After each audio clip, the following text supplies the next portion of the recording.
Good morning student.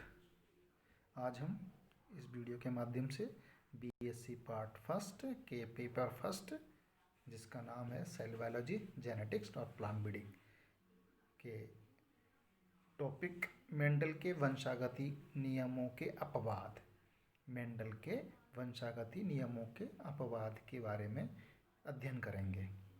तो यहाँ पर हम कुछ निम्न उदाहरणों के माध्यम से समझाने की कोशिश करते हैं कि मेंडल के नियमों का पालन यहाँ पर नहीं होता है, जिनमें एक है अपूर्ण प्रभाविता इनकम्प्लीट डोमिनेंस, एक है सह प्रभाविता को डोमिनेंस और एक है घातक लीथल प्रभाव। तो आइए सबसे पहले अध्ययन करते हैं हम इनकम्प्लीट डोमिनेंस यानी अपूर्ण प्रभाविता के बारे में। एक वैज्ञानिक थे कार्ल कॉरेंस। उन्होंने एक प्लांट मिराबिलस जलापा जिसको 4 o'clock प्लांट भी कहा जाता है, तो उन्होंने मिराबिलस जलापा के लाल पुष्प वाले प्लांट का संकरण सफ़ेद पुष्प वाले पौधे से कराया।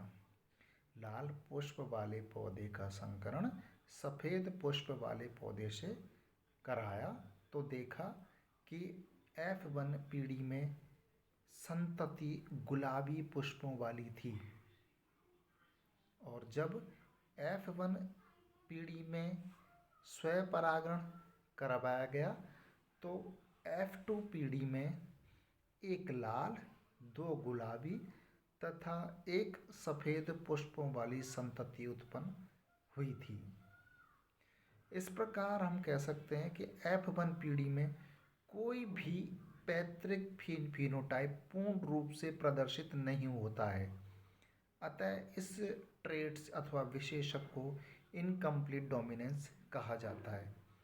जैसे कि आप एग्जाम्पल में देखिए, यहाँ देखिए एक लाल पुष्प RR कैपिटल और वाइट पुष्प का जब संकरण कराया, पेरेंटल पीढ़ी है लाल पुष्प कैपिटल RR, सफ़ेद पुष्प स्मॉल RR, गैमेट्स मिले, इनमें संकरण कराया तो RR गैमेट्स आ गए। लेकिन ये जो सेल पीढ़ी थी वो पिंक कलर की थी, जबकि लाल कलर की प्राप्त होनी चाहिए थी अगर मेंडल के नियमों का पालन होता। तो ना तो ये वाला कलर आया ना ये वाला कलर आया, कोई तीसरा ही कलर आ गया जिसका ये पिंक कलर का था। अब इनमें आपस में सेल्फ पॉलिनेशन कराया तो देखा कि रेड कलर के एक प्रजाति, पिंक कलर के 2 और वाइट कलर का 1। तो इस प्रकार यहाँ पर भी F2 पीढ़ी में 3:1 का अनुपात का पालना भी नहीं हुई और F1 पीढ़ी में भी डोमिनेंस की पालना नहीं हुई। तो इस प्रकार से यह इनकम्प्लीट डोमिनेंस इसमें प्रदर्शित होता है। तो ये हुआ है आपका फर्स्ट इनकम्प्लीट डोमिनेंस यानी कि अपूर्ण प्रभाविता। अब आगे दूसरा करते हैं कोडोमिनेंस।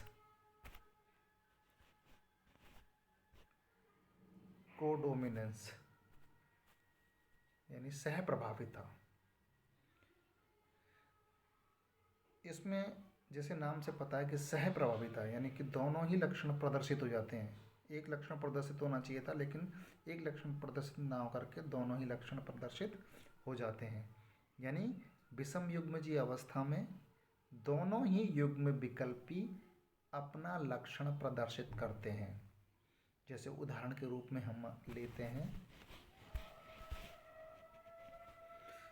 स्किन कलर इन कैटल्स यानी मवेशियों की त्वचा का रंग। तो मवेशियों में जो त्वचा का रंग है लाल यानी कैपिटल R व श्वेत स्मॉल r होता है। मवेशियों में स्किन का कलर लाल और श्वेत होता है और इनके मध्य संकरण कराने से F1 पीढ़ी में मवेशी रॉन यानी चित कबरे रंग के प्राप्त होते हैं। जैसे यह दिख रहा है आपको, एक बनाते हैं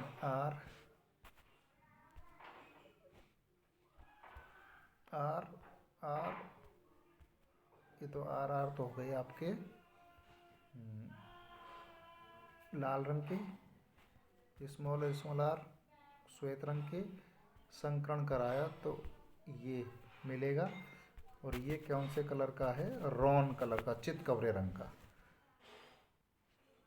तो ना तो लाल रंग का इसमें करेक्टर आया और ना ही वाइट कलर का आया।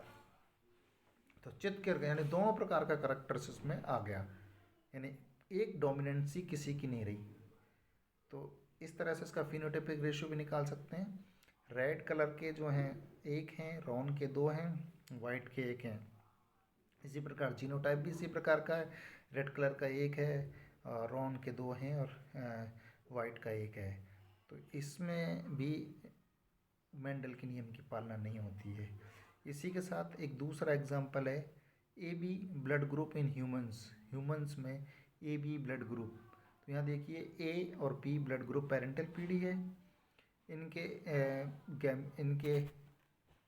गैमेट्स के बीच में क्रॉस कराया तो ए बी प्राप्त हुआ।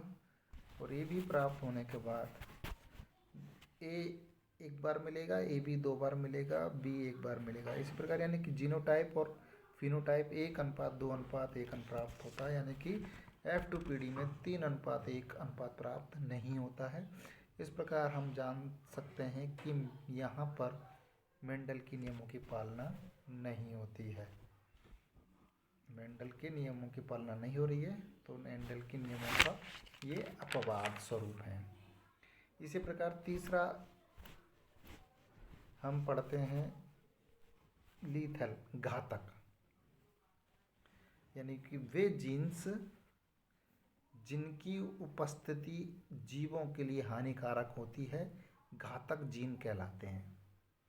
यदि घातक जीन का प्रदर्शन प्रभावी तथा तुरंत हो तो इस जीन युक्त संतति की तुरंत मृत्यु हो जाती है एवं जीन नष्ट हो जाते हैं। घातक जीन अप्रभावी होते हैं। संभवतः यह विषम युग्मजीय अवस्था में उपस्थित होते हैं, अतः जीव मरते नहीं हैं। अगर किसी जीव में यह होमोजाइगस स्टेज में उपस्थित होता है, वह जीव अधिक समय तक होमोजाइगस स्टेज में जीवित नहीं रह पाता है। यही कारण है कि प्रभावी घातक जीन समयुग्मजीय अवस्था में मृत्यु हो जाने के कारण अगली पीढ़ी में संचरित नहीं हो पाता है। एग्जाम्पल के रूप में लें तो स्किन कलर इन माइस, चूहों में स्किन कलर इन माइस, जैसे कि चूहों में पीला रंग त्वचा के अन्य रंगों पर प्रभावी है, परंतु समयुग्मजीय अवस्था में पीला रंग चूहों के लिए घातक होता है, इसलिए यह मर जाता है। अतः पीले चूहे सदैव हिट्रोजाइगस होते हैं। ऐसे चूहों में संकरण से F2 पीढ़ी में 2:1 समलक्षणी अनुपात प्राप्त होता है, क्योंकि 1/4 अनुपात वाले चूहे यानी कैपिटल वाई घातक जीन के कारण मर जाते हैं। जैसे आपको इसमें दिखाई दे रहा है, एक वैज्ञानिक थे क्यूनोट 1905 ने पीले चूहों पर प्रयोग किए और प्रयोगों के आधार पर कुछ निष्कर्ष निकाले। तो पहला निष्कर्ष यह था कि पीला रंग सामान्य ब्राउन भूरे रंग पर प्रभावी रहता है। नंबर 2, पीले चूहे वाले यानी पीले रंग वाले चूहे यानी कैपिटल वाई और स्मॉल वाई विषम युग्मजीय अवस्था में ही जिंदा रहते हैं। और नंबर 3 कैरेक्टर्स जो उन्होंने निकाला, यदि पीले रंग वाले चूहों का भूरे रंग वाले चूहे से संकरण कराने पर अगली पीढ़ी में पीले व भूरे रंग वाले चूहों का समलक्षणी अनुपात 3:1 ना होकर परिवर्तित रूप में 2:1 हो जाता है, क्योंकि पीला रंग वाला चूहा यानी YY समयुग्मजीय अवस्था में जीवित नहीं रहता। अतः परिणामतः कैपिटल Y जीन यानी समयुग्मजीय अवस्था यानी कैपिटल Y में चूहों के लिए घातक होता है और ये जीन इस अवस्था में अगली पीढ़ी में संचरित नहीं हो पाता है, क्योंकि ऐसे चूहे जिंदा नहीं रह पाते हैं और भ्रूणीय अवस्था में ही ये मर जाते हैं। तो आज हमने इस वीडियो के माध्यम से मेंडल के वंशागति के नियमों के अपवाद के बारे में कुछ 3 एग्जाम्पल्स को लेकर अध्ययन किया था। इनकम्प्लीट डोमिनेंस, कोडोमिनेंस और लीथैलिटी। आगे की वीडियो में और कुछ अध्ययन करेंगे।